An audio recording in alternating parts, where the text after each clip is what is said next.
Bienvenidos a literatura.fm, un espacio literario que dirige y presenta Francisco Rodríguez Criado.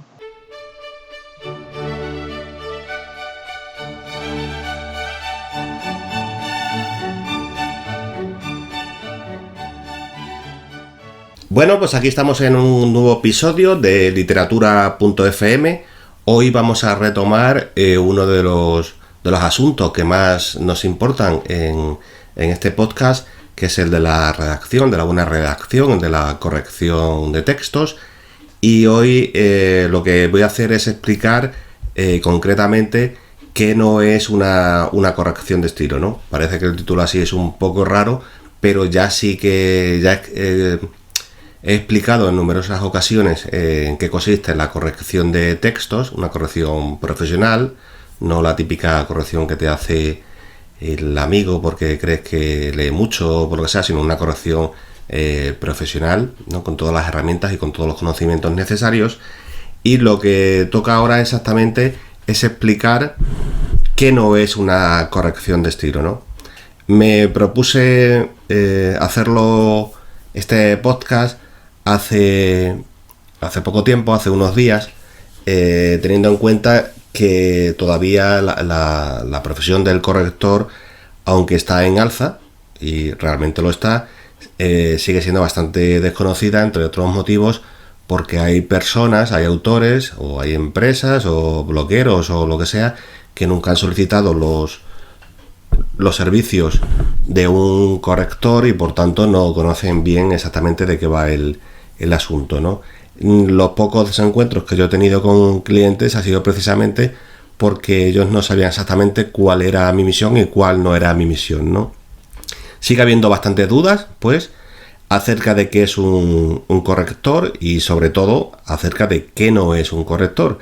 Entonces he decidido no retrasar más la grabación de este podcast, que rondaba mi mente desde hace tiempo, ¿no?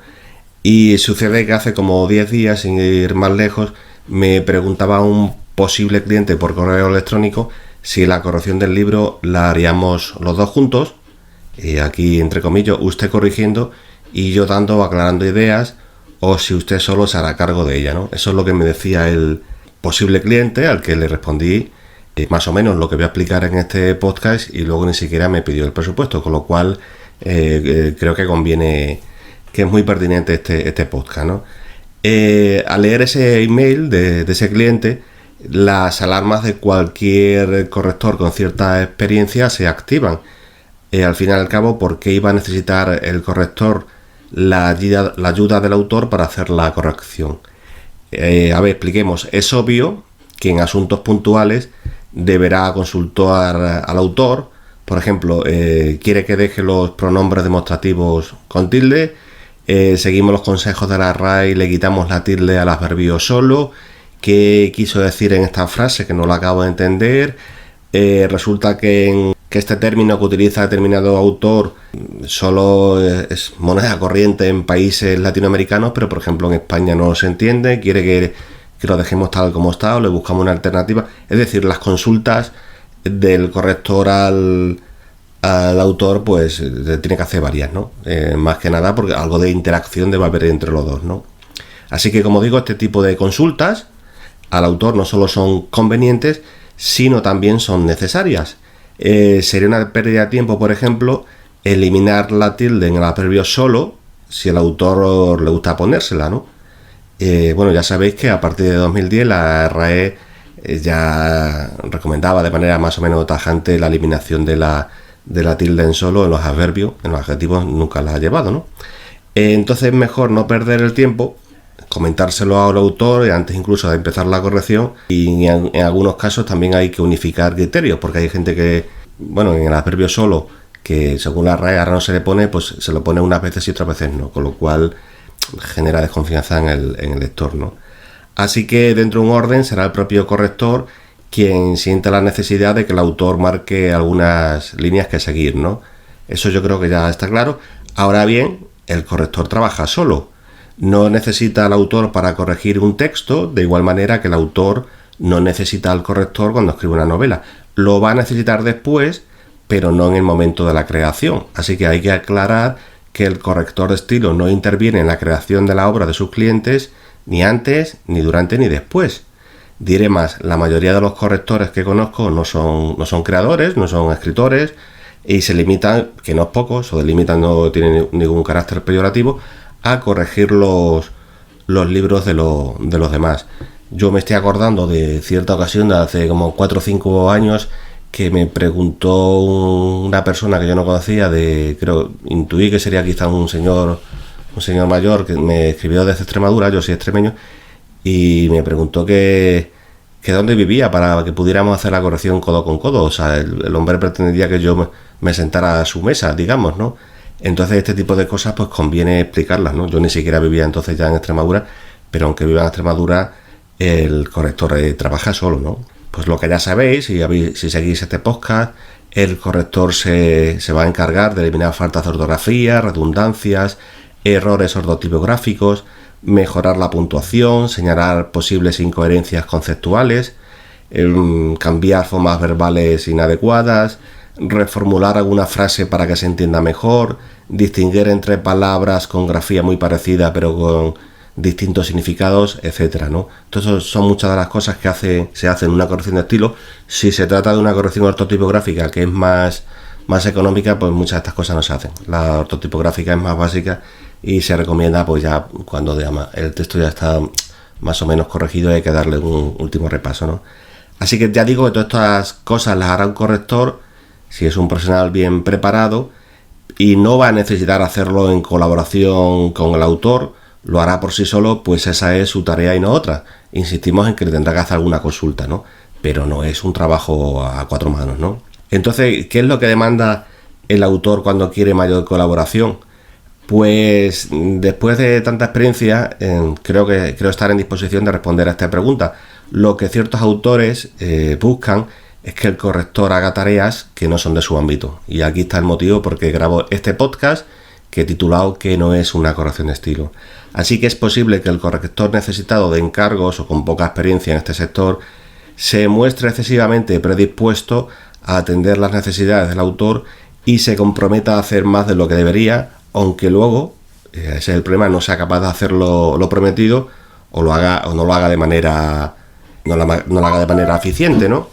El autor debe comprender que el sector editorial es complejo y que para cada tarea hay un especialista.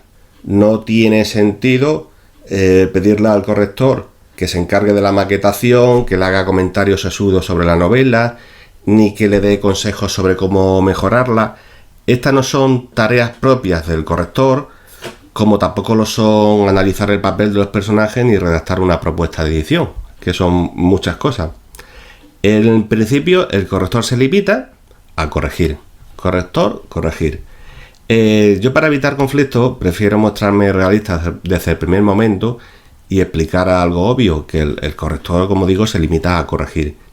Que yo sea escritor y haya impartido numerosos talleres literarios podría ser un extra a la hora de interpretar una obra literaria. Yo digamos que estoy especializado en corregir textos literarios, ¿no? Pero cuando corrijo, lo que hago en esencia es lo mismo que hace cualquier corrector, es corregir, solo eso, corregir. Un corrector ni siquiera está obligado a enmendar datos erróneos, a no ser que en el presupuesto se haya tarifado también esa tarea. Es decir, que si el autor escribe que John Fitzgerald Kennedy murió a consecuencia de una picadura de avispa, el corrector no estará obligado a explicarle al autor que a Kennedy no lo mató una avispa, sino que fue asesinado en Dallas. ¿Por quién? Eso no está tan claro. Yo he leído ya hasta 7 hipótesis diferentes, pero bueno, eso ya es otra historia, ¿no?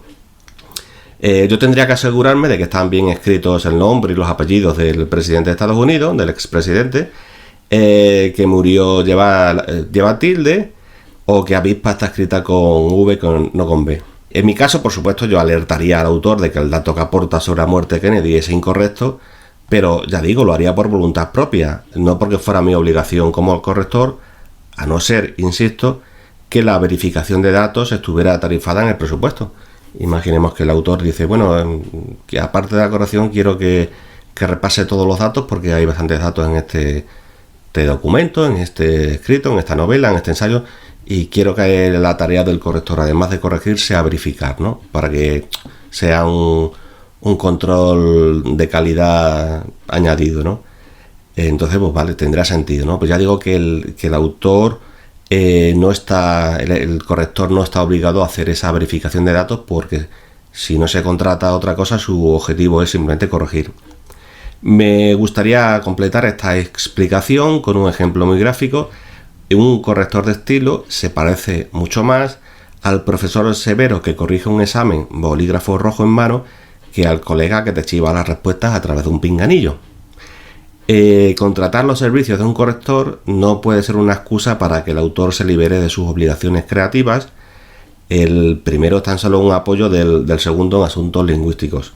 Y si, ya insisto, si he grabado estoy grabando este podcast es porque en alguna otra ocasión, no muchas tampoco, pues yo he ayudado de manera altruista. Me han preguntado cosas que no de la corrección de estilo y bueno, pues he ayudado sin cobrar por ello, y al final parecía como que el autor quisiera que escribiéramos el manuscrito a medias, ¿no? ¿Es posible que un corrector de estilo haga todas las tareas que le demandan ciertos autores? La respuesta es sí, claro. Una persona con conocimientos varios podría ser al mismo tiempo corrector, maquetador, asesor literario, etcétera.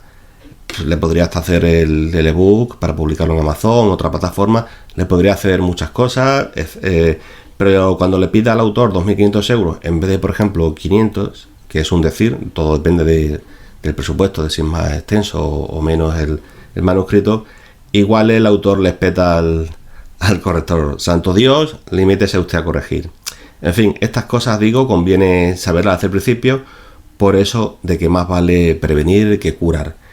Y cierro esta grabación reiterando que no es que yo no ayude, o yo llevo publicando libros desde 2001, entonces algunos autores me preguntan y muchas veces pues les ayudo de manera desinteresada, pero lo que quiero explicar es que el objetivo del corrector no es salirse de sus tareas, que son las de corregir. Todo lo demás, si lo quiere hacer, si tiene conocimiento, si quiere echar una mano, yo a veces, bueno, pues comparto mi experiencia y algunas opiniones, pero eso lo puedo hacer, digamos, como, pues simplemente como un gesto de amistad, no como una obligación mía como corrector de estilo. Nada más por hoy, os invito a que sigáis escuchando los podcasts de literatura.fm, están en iVoox, los estoy pasando ya a mi canal de YouTube. Así que nada, si podéis compartirlo, darle me gusta, es decir, apoyarlos de alguna manera, pues os lo agradezco. Muchas gracias a todos por estar ahí.